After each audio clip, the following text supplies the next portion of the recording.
इल्जाम लगाने से काम नहीं चलेगा। अब आपको सबूत तराजू में शवायद देने पड़ेंगे कि किसने मदाखलत की, वो मदाखलत की और कि शवायद आ गए, हम आपके साथ खड़े। बट अगर शवायद नहीं है और ये जो आपने बताया ये भी जबानी है और राइटिंग में नहीं है, फिर तो मसला है। सुप्रीम कोर्ट में फैसल वावडा की प्रेस कॉन्फ्रेंस के अस्कुद नोटिस केस की समाअत आज होगी। चीफ जस्टिस काजी फायज ईसा की सरबराही में 3 रुकनी बेंच समाअत करेगा। जस्टिस इरफान सादत, जस्टिस नईम अख्तर बेंच का हिस्सा। सुप्रीम कोर्ट ने अटॉर्नी जनरल और फरीकैन को नोटिस जारी कर दिए। फैसल वावडा ने न्यूज कॉन्फ्रेंस के दौरान इस्लामाबाद हाईकोर्ट के जजों को तनकीद का निशाना बनाया। नैब तरामीम केस की समाअत के दौरान भी फैसल वावडा की प्रेस कॉन्फ्रेंस का तस्करा जस्टिस अतर मिनल्ला ने रिमार्क्स दिए। हमें कहा जा रहा है पगड़ियों को फुटबॉल बनाएंगे, आपने जजों को प्रॉक्सी के जरिए धमकाना शुरू कर दिया, क्या आप पगड़ियों के फुटबॉल बनाएंगे? ऐसा कहने वाले दर हकीकत खुद को एक्सपोज कर रहे हैं। अटॉर्नी जनरल ने जवाब दिया कि 2 अरकान पार्लियामेंट की बात तौहीन-आमीज़ थी। Senator Faisal Vawda press conference में की गई अपनी बात पर कायम, कहा आपने मेरी पगड़ी उछाली तो डबल पगड़ी उछालूंगा, पगड़ी को फुटबॉल बना दूंगा। मुझे कोई गाली देगा तो जवाब में 2 गालियां दूंगा। अपनी इज्जत पर गर्दन कटवा लूंगा, पीछे नहीं हटूंगा। अगर आप मुझ पर इल्जाम लगाएंगे तो सबूत भी देना पड़ेंगे। मैंने किसी जज का नाम लेकर बात नहीं की, किसी पर इल्जाम नहीं लगाया। रऊफ हसन जजों के खिलाफ बात करते रहे, उन पर एक्शन नहीं लिया गया। गलती पर किसी से भी माफी मांगना पड़ी तो सरेआम मांगूंगा। शुक्र अदा कर रहा हूँ सुप्रीम कोर्ट जाने का मौका मिला। नैब तरमीम कलअदम करार देने के खिलाफ हुकूमती अपील पर समाअत। बानी पीटीआई वीडियो लिंक के जरिए सुप्रीम कोर्ट में पेश समाअत के दौरान मखदूम अली खान ने दलाइल में कहा नैब तरमीम का मामला पार्लिमानी तनाज़ा था जिसे सुप्रीम कोर्ट लाया गया। बानी पीटीआई वज़ीर-ए-आज़म थे, कानून बदल सकते थे, मगर ऑर्डिनेंस ला ये मिली भगत से मामला सुप्रीम कोर्ट में लाया गया। अदालत ने वकील मखदूम अली खान को ऐसे अल्फाज इस्तेमाल करने से रोक दिया। चीफ जस्टिस ने रिमार्क्स दिए, बानी पीटीआई ये नकात नोट कर ले, हम इन पर सवालात बानी पीटीआई से करेंगे। सुप्रीम कोर्ट का बानी पीटीआई को अगली समाअत पर भी वीडियो लिंक के जरिए पेश होने का हुक्म।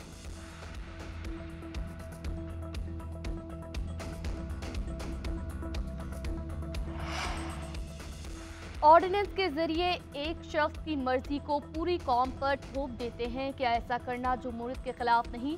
ऑर्डिनेंस ही लाने हैं तो फिर पार्लियामेंट को बंद कर दें। क्या सदर मुमलिकत को तफसीली वजूहात नहीं लिखनी चाहिए?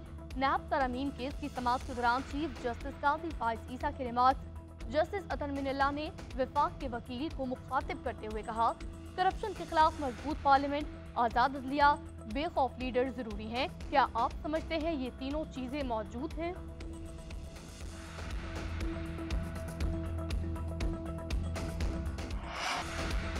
आईने पाकिस्तान में जज बनने के लिए किसी और मुल्क की शहरियत या रिहाइश रखना ना अहलियत नहीं। किसी भी वकील से हाईकोर्ट का जज बनते वक्त उससे दोहरी शहरियत की मालूमात नहीं मांगी जाती। इस्लामाबाद हाईकोर्ट के रजिस्ट्रार ऑफिस ने फैसल वावडा के खत का जवाब दिया। कहा, जस्टिस अतर मिनल्ला ने 6 जजेस के खत पर अस्कुद नोटिस केस की कार्रवाई में इस बात को वाज़ेह किया। सुप्रीम जुडिशल काउंसिल ने डिस्कशन के बाद जस्टिस बाबर सत्तार को बतौर जज मुकर्रर करने की मंजूरी दी। हाईकोर्ट की प्रेस रिलीज में वजाहत की गई कि जस्टिस बाबर सत्तार ने उस वक्त के चीफ जस्टिस को बताया था वो ग्रीन कार्ड रखते हैं।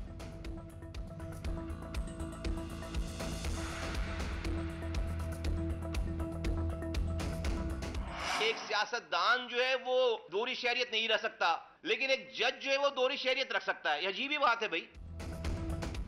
जज के पास दोहरी शहरियत बहुत बड़ा सवालिया निशान है, अदलिया को इसका जवाब देना चाहिए। दोहरी शहरियत वाला जज बन सकता है, हमें दोहरी शहरियत पर घर भेज दिया। क्या दोहरी शहरियत वाले शख्स को किसी अदालत का जज होना चाहिए? एमक्यूएम के रहनुमा मुस्तफा कमाल की न्यूज कॉन्फ्रेंस बोले, इस्लामाबाद हाईकोर्ट के मुताबिक आइन में ऐसी पाबंदी नहीं कि दोहरी शहरियत वाला जज न बन सके। तमाम इदारों में दोहरी शहरियत के कानून पर अमल होना चाहिए। आप एक बैरून मुल्क का हलफ उठाते हैं और यहाँ एक अहम उदारे की कुर्सी पर बैठ जाते हैं। तासुर दिया जा रहा है, फौज और अदलिया में जंग चल रही है। जब तक इंसाफ नहीं मिलेगा इस वक्त तक मुल्क तरक्की नहीं कर सकता। करनी चाहिए और ख़ासकर अदलिया को ज़ेर ताब नहीं लाना चाहिए। उसकी एक रीज़न सबसे इम्पॉर्टेंट है, वो जो एक रीज़न सबसे इम्पॉर्टेंट है वो ये है कि जज साहिबान किस्म के दरवाजे के पीछे होते हैं। अदलिया ने फैसल वावड़ा की प्रेस कॉन्फ्रेंस का नोटिस लेकर बहुत अच्छा किया।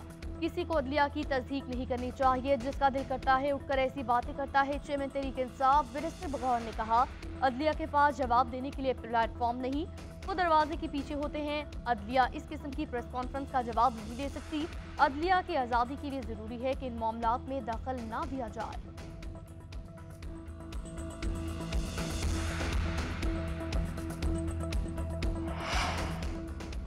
जबरी गुमशुदगियों के जुर्म पर सजा सिर्फ सजाए मौत होनी चाहिए। अगर जिम्मेदारी अदा न की गई तो वज़ीर आज़म को भी बुला लेंगे।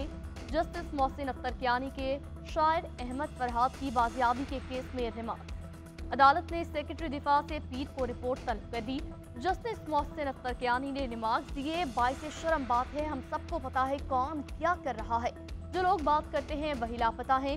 सियासी एक्टिविस्ट को भी उठा लिया जाता है। अब फिर वक्त आ गया है कि सेक्रेटरी दिफा और सेक्टर कमांडर जाती हैसियत में पेश हों, या तो ये कहीं कि रॉ के एजेंट आए थे उठाकर ले गए। एसएसपी ऑपरेशन ने बयान दिया, जियो फेंसिंग कर ली है, कुछ वक्त लगेगा। केस की समाअत पीर तक मुलतवी।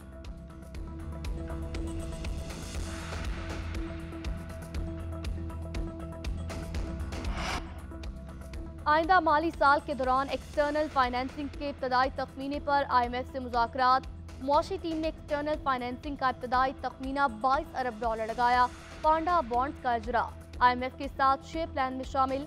इजरा के मुताबिक आइंदा माली साल 1.5 अरब डॉलर से ज़ायद इंटरनेशनल स्कूप बॉन्ड्स का इजरा प्लान में शामिल। दोस्त ममालिक से तकरीबन 12 अरब डॉलर कर्ज रोल ओवर होगा।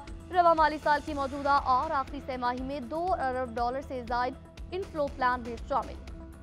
आलमी बैंक और एशिया तरक्याती बैंक से नई फाइनेंसिंग भी प्लान में शामिल कर दी गई।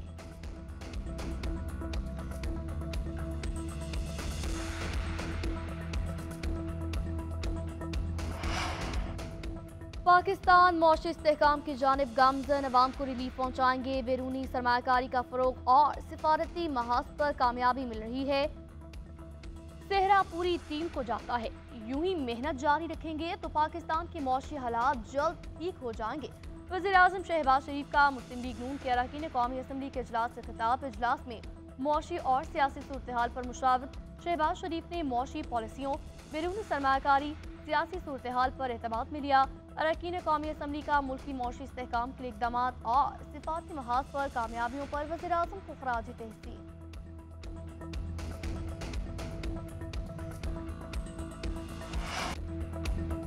और कोयटा में पाकिस्तान लिटरेचर फेस्टिवल की रंगीन अख्ताम पजीर। फेस्टिवल में अदाकारा माहिरा खान ने जलवे बिखेरे।